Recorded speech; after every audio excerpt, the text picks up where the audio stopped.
This video is powered by the pros at Pascal Air Plumbing and Electric. Arkansas owned, Arkansas operated. GoPascal.com.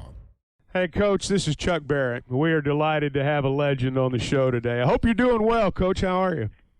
Chuck, I'm doing fine. We got a little bit of high wind over here last night or night before last. Did you guys get any of that? We did indeed. Yeah, we did indeed. Yeah. It's been it's been kind of rough over the last day or so. What are they saying over in Oklahoma about the Sooners joining the SEC? Oh, I think there's quite a bit of excitement that's going on. You know, when this thing cropped up, and obviously the SEC is certainly for real, and people over here know that. And you know, OU is they were down a little bit last year. Yeah, the sub 500 last year, which is unusual for them. Not real sure where they are right now with some of their talent level, but I think long term, I think folks over here are excited about it. You know, it's you know, geographically, it's a very good fit. You know, the whole deal. So no, I think everybody feels like it's a good thing. As you know, the SEC does everything with Fanfare, including the release of that 2024 schedule the other night. What was the initial reaction? Well, I know mine was. It's just like you say, everything that you know, when the SEC network does things or the SEC does things, it is in a first-class manner, including the release. I mean, the you know, Sankey and those people know what they're doing and everything else, and it was well done. It was first class. It was presented extremely good, and I think that just fits into what the SEC is. Hey, does it? But Oklahoma's recruiting. We were talking about this a little bit earlier today. Mm-hmm. Does the basic philosophy in terms of Texas stay the same? Obviously they recruited nationally and have for many years. Do you expand into the Southeast? What do you think their plan is there in terms of where they're going to go get players? That's a great question, because we wonder about that a little bit over here, having watched them forever. You know, in some shape, form, or fashion, it is interesting. You know, they've always dabbled nationally. You know, they've always done that. They'll get a kid from Florida maybe, or one from California, and all this. But normally you look at the roster, and it's going to be Texas, Oklahoma, and then all of a sudden, you know, Keith Jackson pops up on there, some Arkansas kids, or Louisiana. It's been mostly regional. Now they have expanded, and that's going to be real interesting to see. You know exactly how that goes. You know, Texas is Texas, and do you not get the kid from Odessa or from Temple or from Texarkana that you once got because you're dabbling around in Florida or back east someplace? Don't know. That's always particularly in this day and time with this no good portal and all that stuff that's going on. But that's a very interesting question, and you got to give an incomplete there, because they're already doing it. They've spread out already. Coach, you do what we do. You talk to fans on a daily basis. You mentioned the record last year for Oklahoma. What is the temperature right now for Brent Venables? Do they feel like they have the right leader headed in to a new league a year from now? Well, you know, Venables was there when they had the you know, came in with Coach Stoops and the whole deal. And you know, I was with Coach Switzer and Coach Stoops the other night at a function, and we talked a little bit about this. Oh, I think they're wondering kind of what's coming down, because that's the first sub 500 record they've had since back to John Blake and that stuff in the early 90s or whenever it was. So I wonder a little bit. You know, they lost some close ball games, but on the same hand, Texas beats them 49-0 down there in that ball game. That doesn't happen at OU. It better not happen, you know, very much at all, or somebody else will be coaching them. You know, so this is a crucial year, I think, for them, just to kind of, for the question you asked, just to kind of get back on track and all those sorts of things. They've got to for this last year in the Big 12. They've got a pretty doable schedule for them and all, and so they need to win some ball games to obviously set the stage to enter the SEC as the OU that we know. All right, you piqued my interest a minute ago, Coach. You said that no good transfer portal, and then you talked about having dinner with Stoops and Switzer. What do you guys talk about when you get together and that comes up? Oh, I think people who have been in the business,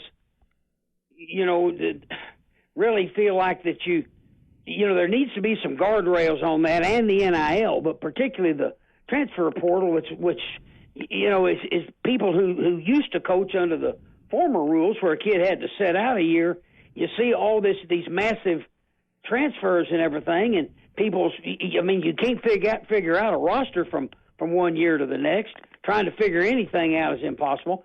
The guys that are actively doing it now, they got to be careful about what they say, because if they badmouth it too much, then it's like you don't have little Johnny's best interest at heart, and that's not the case. You just want something that's kind of workable. But I think the people that I talk to, I thought our man Tommy Tuberville, and there's things I don't agree with Tommy on, but Tommy said college football is a disaster area, and I would quite honestly agree with that right now. Hey, I know you're an Arkansan at heart. You'll be an Arkansan forever. You keep up with Arkansas. You talk about Arkansas. What's your take on Sam Pittman, the Razorback program, where it's headed? Well, I usually go, but I did not go over there this spring to watch him. I will get over there in preseason and watch him, which I normally do. And our radio station here in Tulsa has a big footprint over there, and so all that kind of stuff. And I've known Sam for a pretty good while and have always had a great deal of respect for him. I think Sam Pittman is a great fit for the University of Arkansas. I really do. I think, fit is a funny word, and it can mean a lot of different things, but I think as far as Sam's background, where he's from, how he talks, how he acts, how he presents himself, and Sam Pittman is a fundamentally very sound guy. He's an offensive line guy by trade. Maybe that makes a difference, maybe it doesn't, but no, it looks to me like, and I don't pay much attention at all to these recruiting lists, and, I wait until they qualify and get in there and do something, and then we'll talk about them. But from the standpoint of it, looks like they're moving their feet pretty good. Looks like it's a decent year in the state of Arkansas, all those kinds of things. No, I think it's really, really, Sam Pittman is a very, very, very, very interesting fit. I think, and I think Dan Enos will be, and I watched Enos coach when he was over there before.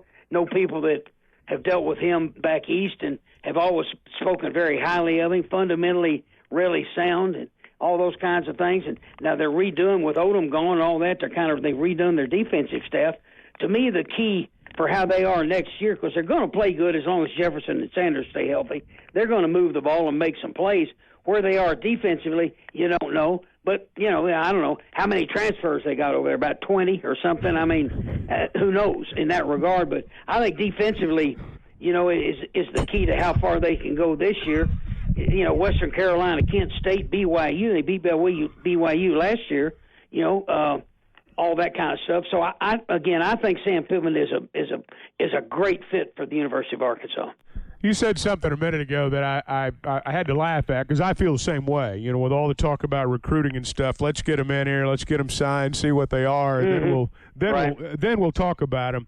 Talk to us from a coaching perspective. You've done it for years, getting the kid in there, and I won't say breaking him down, but maybe making certain that he understands it's going to be a little bit different now. Well, we never did have to deal with. I mean, I coached the NFL for 10 years before, so it's been a while since I've been to college level. But, we never really did get them in very early. In fact, we couldn't even pay for their first summer for a long, long time. Now, you have the early entries. I mean, OU's already had one blowout down there that was an early entry. Kid that came fairly highly accrued that came in, in the last semester is already blown out of there. Are they prepared for that sort of thing emotionally? All these sorts of things. Again, you're still dealing with basically 18 and 19-year-olds that can be all over the place emotionally. Rule of thumb is the further away you go from home, the little problems get bigger, and that's kind of always been that way. So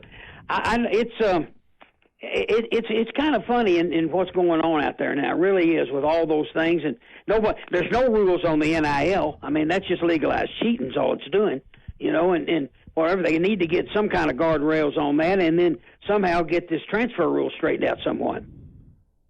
Talking with Coach Pat Jones this morning. Coach, you brought up Rocket Sanders. You coached some legends in Stillwater, and Barry Sanders and Thurman Thomas. What have you noticed about Rocket as a running back, Coach? I think he's I would put him just a degree below McFadden.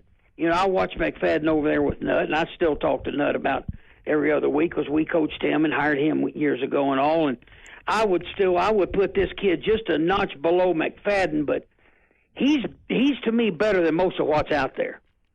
Now, again, I can't sit here and say that he's going to be the Darren McFadden or any of that kind of stuff, but he's obviously a quality back, and Big Jefferson is an interesting guy. I know you didn't ask me about him, but is this guy, is he Cam Newton? Is he Vince Young?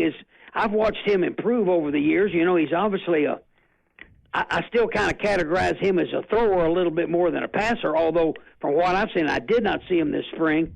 I think his anticipation and all this stuff is really improved. I mean, he's got his poise and, he's grown up, and he is a big guy that can take over a game running. Sanders is a lot that way himself. I know they got to replace some offensive linemen over there, but, Latham and Limmer and those guys are proven players. But, again, with Jefferson and Sanders, you got two guys that are, they're better than most of what's out there. Coach, as you mentioned, you were in the NFL for a long time. You've got a real understanding of what it takes to play that position in the pros. KJ's a great college quarterback. I'm certain he's hearing a lot of things in terms of what he needs to do to be a great pro. What do you see there in terms of him as a college quarterback and maybe translating that into what he might face when the time comes to play professionally? The interesting thing about that, and that's a really good question, that when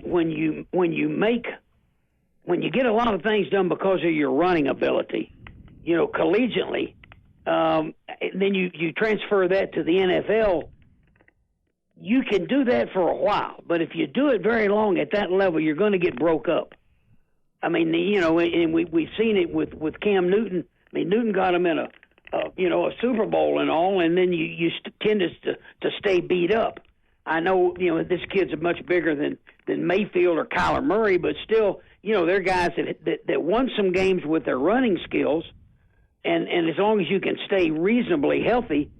But that's the interesting thing when you're that style of quarterback. I think you got to be real careful about how you pick your spots. What do they do with you as far as called quarterback runs, sweeps, powers, draws, all that sort of thing? 'Cause if you do it very much, even when you're very gifted, you're at the end of the day, you're probably going to get broke up. And that's what I wonder about this style of kid translating to the NFL. Coaches, we'll let you go here. I do have one last question. I'm listening. Mm-hmm. You just sound like a coach because, of course, you were one. What did you learn from Frank Broyles when you were here in 1975? Well, I was there in 74 and 75, and Jimmy Johnson, and I worked with Jimmy Johnson. I came up here as a graduate assistant, and then they gave me a title as the assistant defensive line coach in 75. The year we won the Southwest Conference and beat Georgia in the Cotton Bowl. And I, very, very close to Jimmy. Coach Broyles, I'd been around before, and everything. But I think the thing with Coach Broyles is, there's a certain way you're supposed to act. There's a certain way you're supposed to dress. And as far as his management style, he brought good people in and let them do their work, was the classic CEO, had great communicative skills and used them to his advantage. When he was right, I thought he was as good a recruiter as anybody I've ever been with in a kid's home. Because he was a little bit older by the time I got back up there coaching and everything, but fantastic at that sort of thing. But, if you were around him, you didn't have to be told all those things I just mentioned about how you act, how you dress, how you communicate, and how you put your staff together and how to be a CEO. And then again, you throw in the Wilson Matthews stuff and, conditioning and toughness and all this sort of stuff, and there you go. Coach, it's been a football life for you. You're a legend. Now, excuse me, guys. I have one assignment for you three, okay? Can I give you an assignment? Go ahead. I want go to work and let's get Jim Roland in the Arkansas Sports Hall of Fame. That sounds like a good idea. He's certainly worthy. Roland was the first. See, I played at Hall High. Now, Roland was the first one. Roland was ahead of me.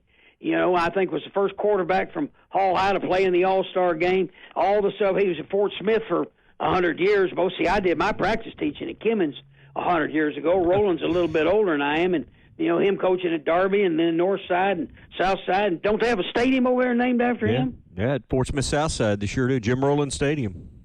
Well, then Jim Roland, Chuck's the MC down there to the Hall of Fame and everything. Chuck, I look forward to seeing you at that time. But just you guys go to work and do what you can do with Wally and that bunch and get Roland in the Arkansas Sports Hall of Fame. How about that? All right. Good plan. Coach, thank you. Look forward to seeing you next time, too. Okay. Thank you, guys. BetOnline is your #1 source for all your championship finals info, stats, news, and scores. Get the latest odds and the latest matchup reports for this year's NBA and Stanley Cup Finals. BetOnline is your sports intel headquarters this season, as we have you covered for all your insider sports wagering needs, from baseball and hockey to MLB, UFC, and boxing. The fastest and easiest way to get all your betting info, including live betting options and your favorite casino and card games available to play right from your home. Get in the action today. Head over to our website or use your mobile device to join, and be sure to use our promo code BELIEVE to receive 50% bonus on your first deposit. That's BLEAV. Bet online, where the game starts.